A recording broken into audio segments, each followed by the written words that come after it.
What's going on, everybody? Welcome into HQ Spotlight. I'm Jacqueline D'Agostino alongside Haley Sutton. Haley, it has been a tough week, to say the least, for Cowboys fans. Just Dallas sports fan in general. Can we say that? Like the whole city? Yes. Between like Luka and your, divisional rival winning a Super Bowl, all that to say the Eagles, they are gearing up for a Super Bowl parade on Friday. There's some snow, some weather that might be in the mix. And I know, as a Dallas Cowboys fan, you're definitely watching. That is full sarcasm. Do you remember back in the day when we first invented TiVo and you could record and fast forward through things? Throwback. I will be fast forwarding straight through that. Although I will say, I did love seeing Saquon Barkley and his daughter during 100%. Their photo shoot. They are the highlight. They for are. Me. It's hard to root against a guy like that, but trust me, you can ask our producer. I will always root against the Eagles, no matter what. But regardless, they are the champions of this year's Super Bowl. And from the opening whistle, guys, there was really no doubt who was going to win this game. Whether it was the pick six from the rookie Cooper DeJean setting the tone, the historic season from Saquon Barkley, MVP Jalen Hurts threw for 221 yards and 2 touchdowns. He added another one on the ground. Truly a blowout win. Such a big blowout, guys, that it was on this list of largest Super Bowl deficits in the history of the game, an 18-point loss. And to take it a step further, it was the most points, 95 in total, between a conference championship game and a Super Bowl by any team all time. So, of course, with the win, the Eagles become the first team to win a Super Bowl with the top 2 rushing offense, the top 2 total defense since the 1985 Bears. I say all of that to say they were pretty good this year. So let's talk about how good they were, or maybe how bad the Chiefs were in this game, as we bring in our guys, Will Brinson and John Breech, to the show to discuss. Just really a lot of us still reeling at the performance, I think, that the Chiefs put out on Sunday. Brinson, I'll come to you first here. When we talk dynasty, right, there's a lot of things that go into that. It's not like the GOAT word, where I think we've kind of gotten a little frivolous in who we give the term GOAT. When you look at the Chiefs and the dynasty and what they've done over these years, how much did this loss on Sunday really impact that dynasty, or did it at all? Yeah, I don't know, Haley, that it necessarily derails the dynasty idea per se, simply because, you have a situation where the Chiefs could be back next year. We don't know, we'll talk about Travis Kelce in a second, I'm sure. We don't know what Travis Kelce's going to do. There are plenty of free agents he got to deal with. But we've seen the Chiefs get blown out in the Super Bowl by a good defense when the offensive line was playing poorly, and they fixed the offensive line and came back and just won a couple more Super Bowls. So I think dynasty is still very much in play here, because you have Patrick Mahomes and you have Andy Reid. And that's really the thing that sort of, when we talk about these dynasties and you look at the Patriots, it was Belichick and Brady through and through and throughout, right? Whereas you would have different pieces come in, whether it was Wes Welker and Randy Moss, Robert Gronkowski, whoever they had catching passes, the defense would change and all of that. So I think the dynasty still very much alive as long as Patrick Mahomes and Andy Reid are there in Kansas City. Sorry, as you know, Brinson, we were just cracking up. We talked before we came up. Your dog is very much in this shot here, so we got a little bit distracted there. But nonetheless, good information. Breech, let's get things back on track here. I'm sure we'll be seeing the dog as this segment goes along. But Breech, from your perspective, when we look at the Chiefs dynasty here, according to CBSSports.com, they currently rank 5th. Of course, they're 3-2 under Patrick Mahomes in a Super Bowl, right above my Cowboys. I love to see that. But Breech, just kind of want to get your thoughts here on where the Chiefs dynasty stand. Do you think fifth place on this list is a good spot for them? Yeah, I think because they lost 5th is a good spot. And I think that's the one big difference. If they had beaten the Eagles and they had pulled off the three-peat and they had won 4 Super Bowls in 6 years, I think that is where that impacts them the most. Because then you could probably move them up to 2 they could even get up to 1 if they win another Super Bowl or 2 over the next few years. But since they lost, 5th does feel about right. Because let's not forget, this is absolutely still a dynasty. They still accomplished some unprecedented things. They made it to the Super Bowl 5 times in 6 years. They are the only team in NFL history that came 1 game away from pulling off a three-peat. So what they've done is nothing short of amazing. So we don't want to take anything away from them there. But yeah, they're not the greatest dynasty right now. They had a chance to kind of put themselves over the hump. It didn't happen. So I think 5th is fair. I'm sure Patriots fans are loving hearing that they are in fifth. I've just got confirmation from our producer, Michael Bonavita, who is a Patriots fan, that he loves to see that. So we move ahead. Let's talk about the quarterback, of course, who played in that game. Patrick Mahomes looked opposite of Patrick Mahomes. We're so used to seeing him be so magical in these big games. And really, Brinson, the Eagles really gave him some work in that game. The 5-sack stretch there, ended up getting sacked 6 times. This is not the first time, though, he's gone out in a Super Bowl game and maybe not played his best. His team has now been on the second time rather in a blowout. Brinson, when we talk legacy, I know there's still so much ahead of Patrick Mahomes, and so it feels like a silly question, but how did this game impact maybe how people are seeing Patrick Mahomes and his trajectory going forward? Yeah, I wrote about this, right as the game was ending or in the final moments of the game, because there was time to write because you knew what the outcome was going to be. I mean, I think we really need to pump the brakes, or even, as I've been saying, yank the parking brake, right? You're doing 60 miles an hour down the highway. Let's yank the parking brake on Patrick Mahomes in the GOAT discussion. And you're right, Haley, we do throw it around a lot, probably too often. I just think that when you look at Tom Brady, and all that he's done, and the fact that, he lost 3 Super Bowls, and you can lose Super Bowls and still be the greatest of all time.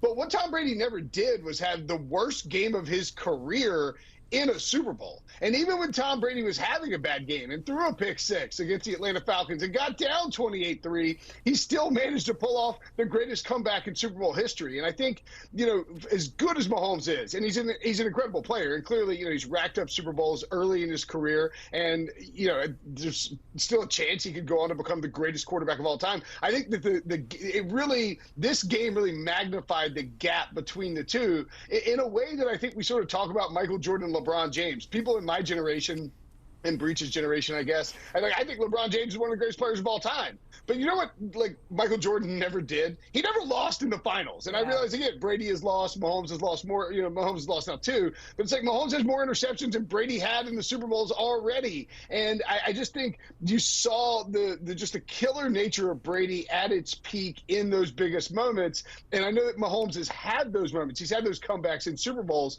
But just getting blown out like this is just such a bad mark, I think, on the overall legacy of Mahomes if we're simply comparing him to Tom Brady.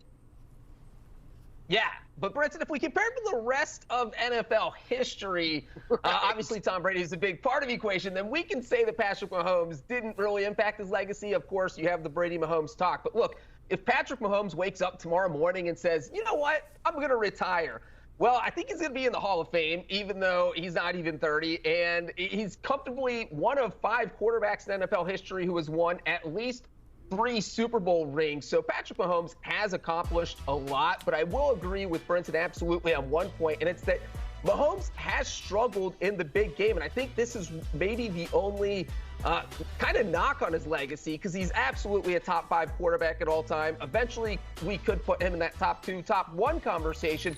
But he has struggled in the Super Bowl. You look at the 5 games he's played in, he's thrown 7 interceptions. He's fumbled 6 times, hasn't lost all 6 of them anytime you're putting the ball on the ground. So he's kind of struggled in these big games, which has been so surprising because he's always been good getting to these games. It's just getting there is when he struggles. But also, the QB stats don't always carry the game in the Super Bowl. Tom Brady, statistically, his best Super Bowl was his loss to the Eagles.